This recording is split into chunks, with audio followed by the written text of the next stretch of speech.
Hello, hello, hello.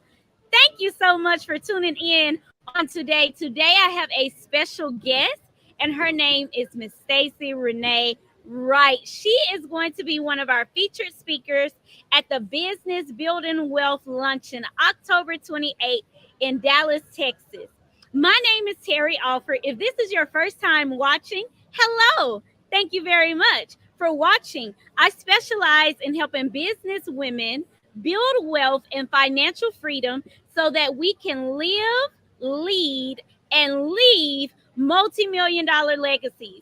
If you are interested in learning more about how I do that, feel free to reach out to me. You can send a direct message or you can put a comment in the comment section of this video. Hello, Staci. Thank you for being here with me on today. How are you? Hi, Terry. I'm doing great, enjoying the sunshine. It looks like you are as well. I am enjoying the sunshine. It is still summer here in Yeah. Texas.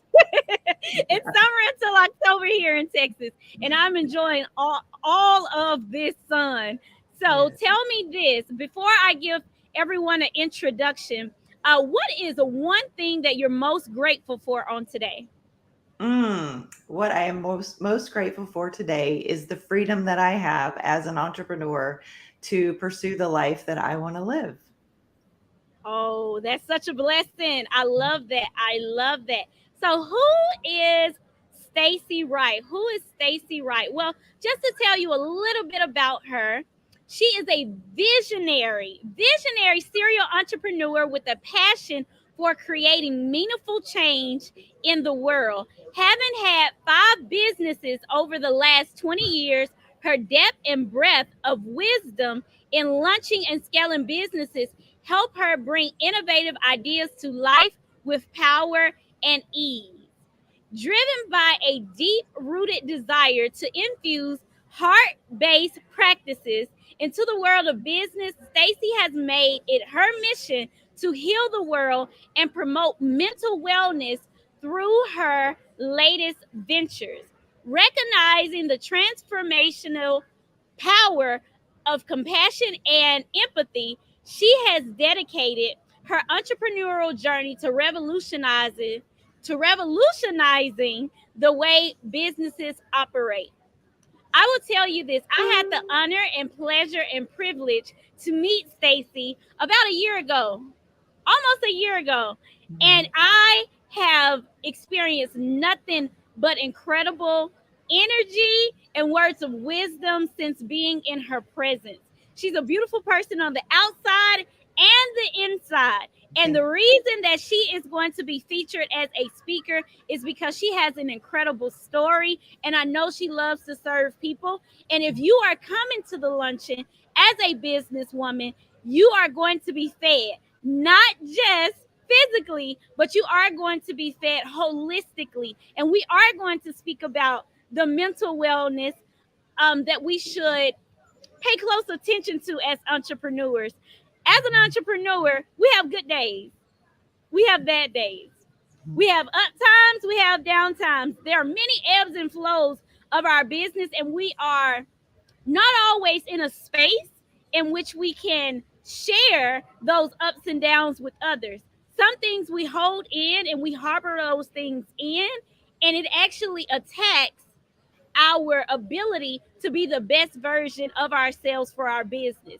So these are the types of conversations that we are going to have at the Business Women Building Wealth Luncheon, because here's the thing: if you are going to build wealth, you have to make sure that you are healthy, because health is wealth. And so you need to make sure you are mentally healthy. And that's one of the things that we're going to speak about. So again, Staci, thank you for being here with us on today. You have been in business for over 20 years. Why are you choosing to focus this time in this season on mental wellness for entrepreneurs? Well, actually, I'm focused on mental wellness for the society as a whole. So, bringing practices into our businesses where we provide jobs that nurture mental wellness.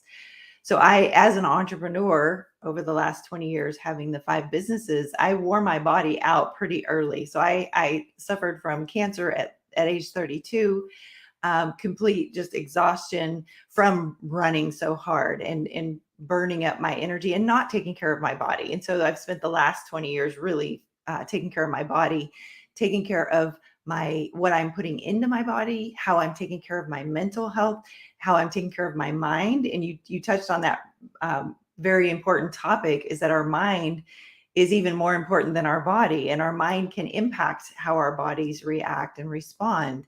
But the reason I find this such an important topic for all of us to be having is because as I look around, I'm also a community advocate. So I do a lot of volunteerism. I volunteer for a lot of different organizations in my community.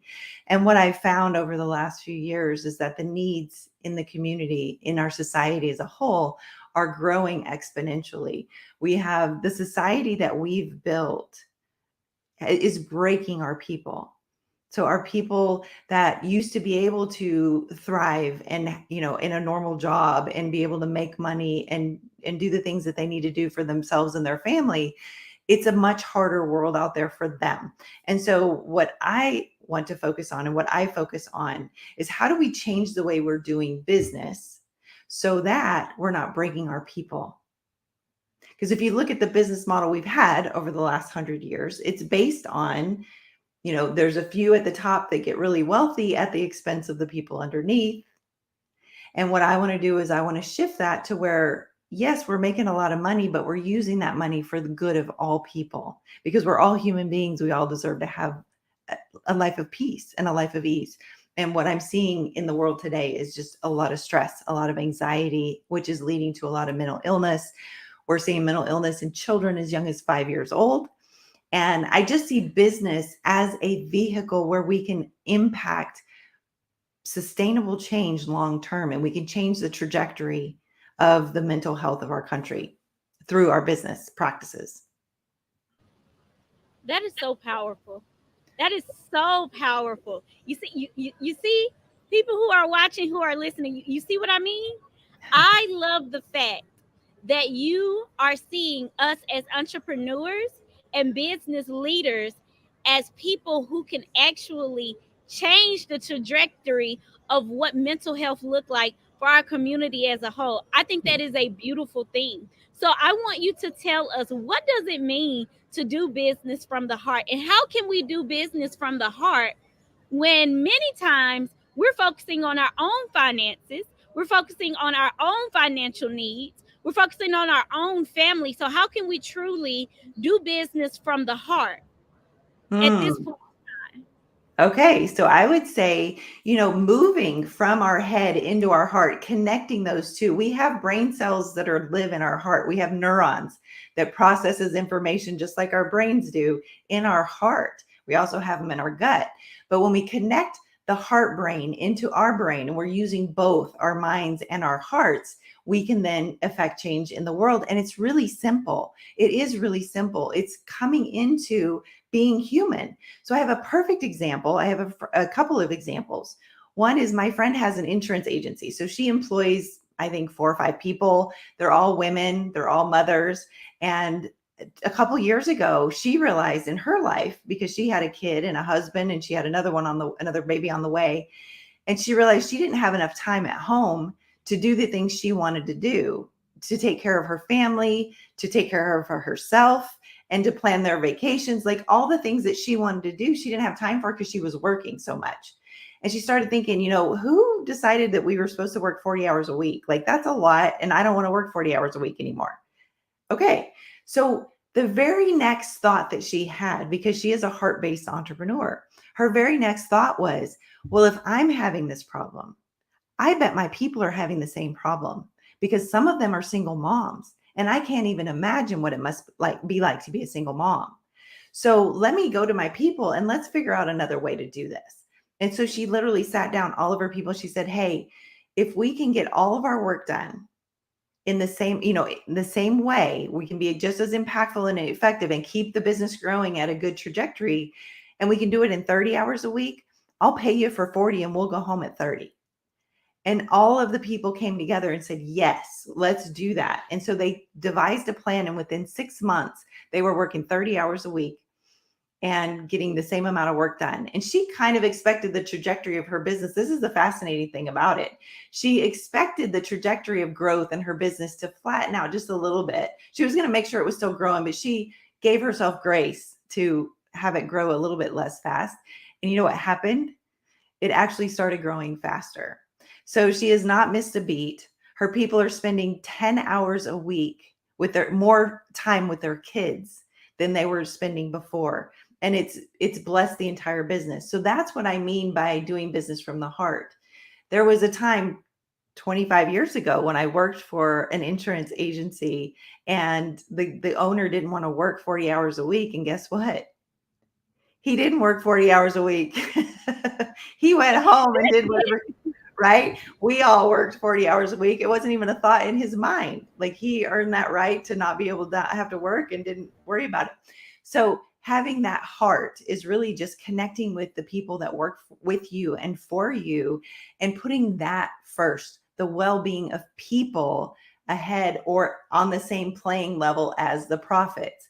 Because in the past, it's been all about profits and productivity, and people are like way down on the value list of corporations. And what I'm saying is, with the heart based business, you're putting people up there with the profit. People are just as important as the profit. The profit is definitely important because you can't have a sustainable business without money. You know this.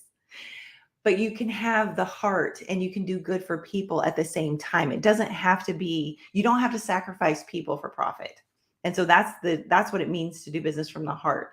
And one other example I'll give you real quick. I have a friend that has a maid service company, and she has, I think, 15 maids working for her, and they're all going in different directions. And when one goes down, when one maid can't show up, she's the one that goes and cleans the house that day, or, has to scramble to make things work. And so up until just recently, she was of that mindset of productivity and profit, right? It's productivity and profit. And so when somebody was down, she would just get frustrated and, rearrange the schedule and go clean the house herself. Well, she had an employee call her, I think it was 2 weeks ago, and the employee was crying, and she said, my car is not working, and I need this, I need work in order to pay my bills, and I don't know what to do. And instead of jumping into, well, if you can't show up, I got to find somebody else who will, she stopped for a moment, and she felt the pain of that employee and that fear that that employee was having. And she thought, how can I help her right now? How can I help her? And she went and got the girl's car and took it to a mechanic shop and said, what's wrong with this car? And it was $150. And she said, fix it. So she got the girl to the job so that she could do her job. She got the car fixed. It was $150. And then she created a way for the employee to pay that back over time. But it really created a win-win scenario where now the employee has a car that works so that she can continue showing up for work. And she solved the problem in that moment. And it wasn't that much skin off of her back. It was really just taking a different approach, and it was a heart-based approach. And, she called me and she was so proud, and she felt so good about that act of kindness that she did for her employee. And she was like, why don't we all do this? Why aren't we all thinking of our employees that way? It just makes such a big difference in everybody's lives. I agree. I agree. That is so powerful. I love both of those stories. Yeah. I'm just soaking it all up. I can actually visualize the scenarios. I recall when I was a principal, I had a staff. I had a small staff, and when people needed time off, I didn't ask questions. I too went into the classroom sometimes because people are dealing with so many things. Mm-hmm. And if we're only focused on the numbers and we're only focused on productivity and profit, honestly, we will not reach our goal. Yeah. Because our true goal is to have a purpose driven business, to have a purpose driven life.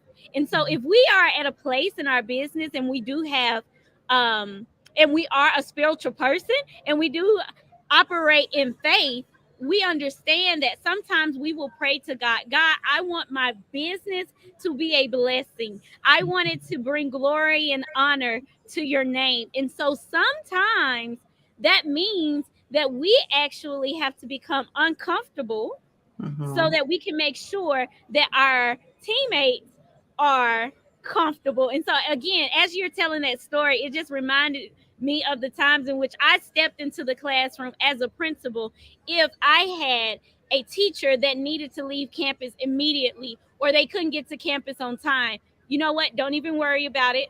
I'll step into the classroom. And I Yeah. actually love being in the classroom because I love teaching. So that was amazing. One of the things that you mentioned in your story was giving yourself grace.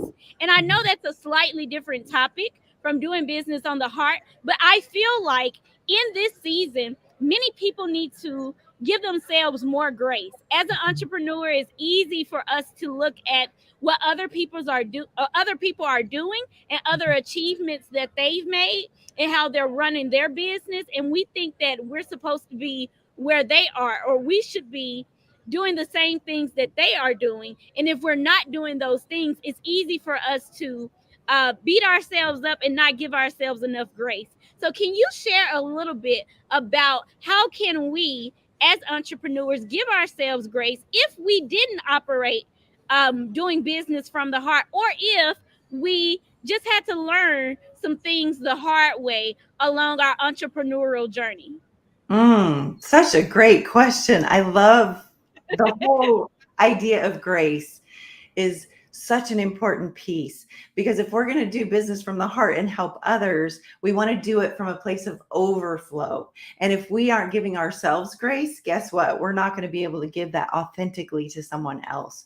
So it all starts here. It all starts giving ourselves grace and loving ourselves through the hard times. Being an entrepreneur is extremely challenging. There are some ups and there are a lot of downs. And especially in the beginning, there's a whole lot more downs than there are ups. But grace is like the magic elixir that brings ease to what we're doing.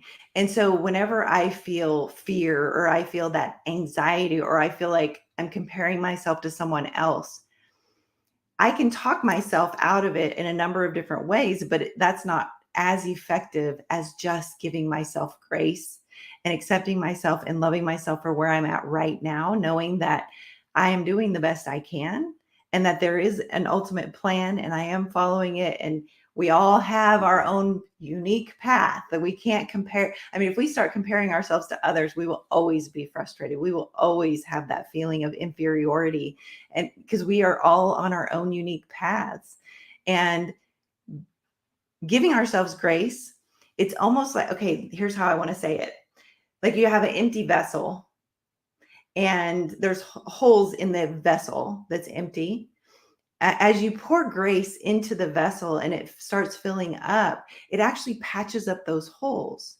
So where we have the insecurities or the inferiorities, those are all the holes that are in the container.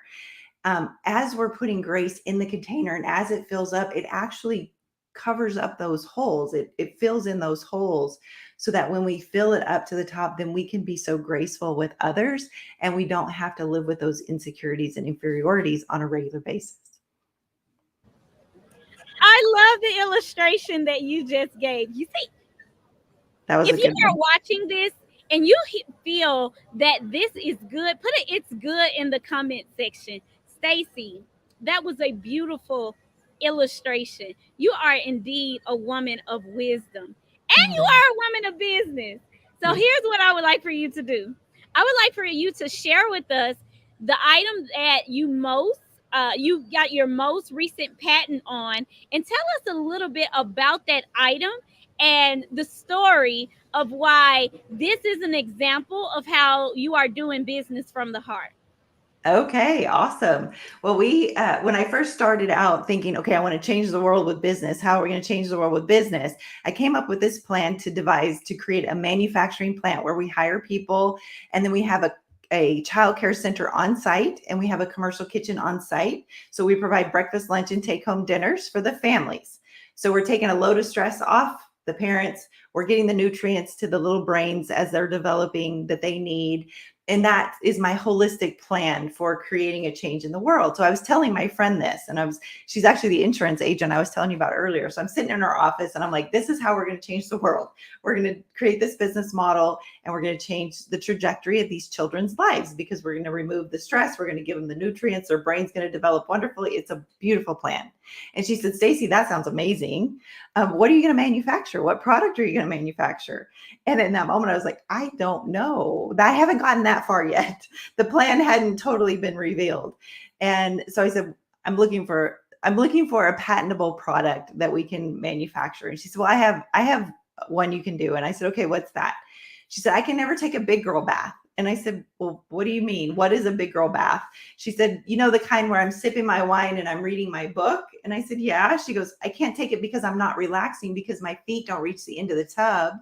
So I'm drowning as I'm sipping my wine and reading my book. I have to hold on to keep myself up. So I did some research and there was nothing in the marketplace that solved this problem. And it's such a simple problem to solve. And so I thought, well, that's a perfect product because it's easy to make. We can engineer and make that here and we'll see if it's patentable. So I actually reached out to the patent attorney and he said, yeah, that I think that might be patentable. So we created this. It's a rectangle platform and it's got straps off the four corners with suction cups on the end. So you literally install it wherever you need it in the bathtub and you can rest your feet on it and keep yourself from sliding down and drowning in the tub when you're trying to relax. We filed for the patent in 2020 and typically it takes 3 to 5 years and the patent office will argue with you about certain points. So if you claim, 15 points of innovation in your patent, the patent office might come back and say, yeah, number 13 and 15 are not inventive. You don't get those claims, but we'll give you the rest of them. There's some kind of back and forth that we typically go through. We applied for all of the possibilities and expecting to get pushback from the patent office. And within 3 years, we got a full approval of the complete patent. So that is our first product. We've been manufacturing that now for 2 years. We've been selling it on Amazon now for a little over a year. And we've done really well. The people are searching for a solution to this problem on a regular basis. And now we've been able to solve that problem.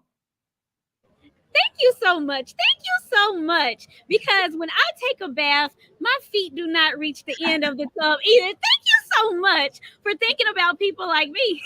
Yes, absolutely. I'll have to bring you one. Yes, yes. It is such a beautiful thing to understand the story behind the item. It just makes you want to buy more. And this is an example of why we should do business from the heart. Being an entrepreneur is about solving a problem for a profit. So if you are looking to start a business or you're looking to go next level in your business, understand this is your time and your season to solve problems for people. Then you can look for a profit. But right now, look to solve problems for people. So tell us, Staci, where can we purchase that item? Because there may be some other women, maybe even a few men, who are listening to this live video or watching the replay. By the way, if you're watching the replay, please put hashtag replay in the comment section. And they too are thinking, well, my feet do not reach the end of the tub either. Or I want to support her and I want to buy a lot of these items for children for Christmas. Yes. So where can we find this item? How can we support this cause that you have? Okay, perfect. We have a website. Our company, we named the brand Big Girl Spa Essentials because my friend said she could never take a big girl bath. So we're allowing people to take a big girl bath. So we call it Big Girl Spa Essentials.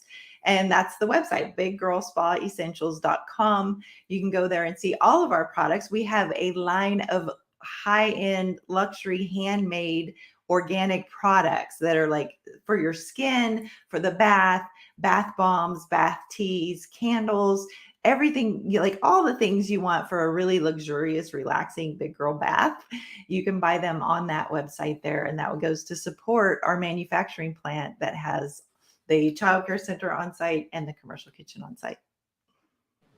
I love the name. So that's my nickname. I'm the oldest of four girls, and my dad, he still calls me Big Girl. I'm Oh, 4'11", but he still calls me Big Girl. I am the shortest of four daughters, but my nickname is still Big Girl because I was first. So I love that name. but I You know, bet you have the biggest energy of all the girls. I think I do. I think I think I do. Dynamite comes in small packages, they say. that's right. And so here's the thing. I am thinking about what you offer with your product. And I'm also thinking about how we started this conversation. And they actually go hand in hand. So we spoke about our mental wellness. And now we're speaking about being able to take a big girl bath Yes. and feeling like a queen and Yes. experiencing luxury. So, talk to us a little bit about why self care is important on this entrepreneurial journey before we wrap it up. Well, our another excellent question, because as entrepreneurs we tend to put ourselves last. We tend to put our goals and our ambitions, and we push ourselves beyond what's reasonable and healthy a lot of times. So self care is one of those hard lessons that a lot of us learn the hard way. But really, self care is where it all starts. Like nothing happens outside of us that doesn't come through us. So if our vessel is not clean and clear and full of energy, then our outputs are going to be hampered by that as well. So our body acts kind of like a filter. It's our vehicle, but it also is a filter of what comes through us and what we're producing.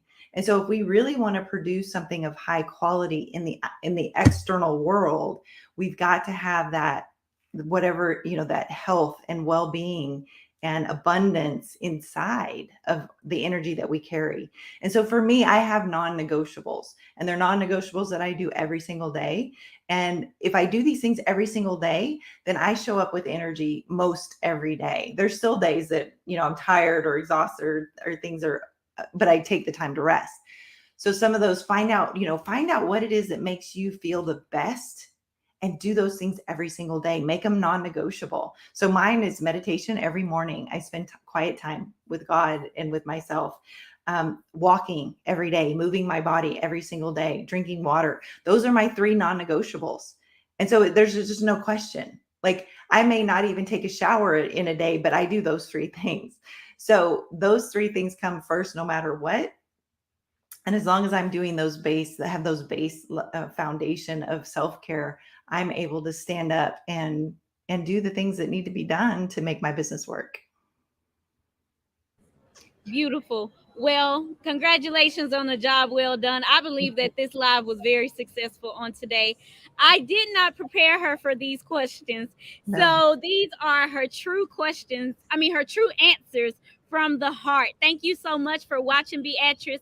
If you found this video to be informational, drop information on the comment section. If you found this video to be inspirational, drop that word in the comment section. If you are motivated to do just a little bit more for yourself or for others, put motivational in the comment section. If you learned something new on today, put educational in the comment section. Staci Wright will be a guest speaker at the Business Women Building Wealth Luncheon October the 28th in Dallas, Texas. Well, technically it's Hearst. It's a suburb of Dallas. But if you are flying in, you will fly into the Dallas Fort Worth airport and then make your way to Hearst, which is not far away from it. Okay, so if you have not gotten your tickets, go get your tickets today.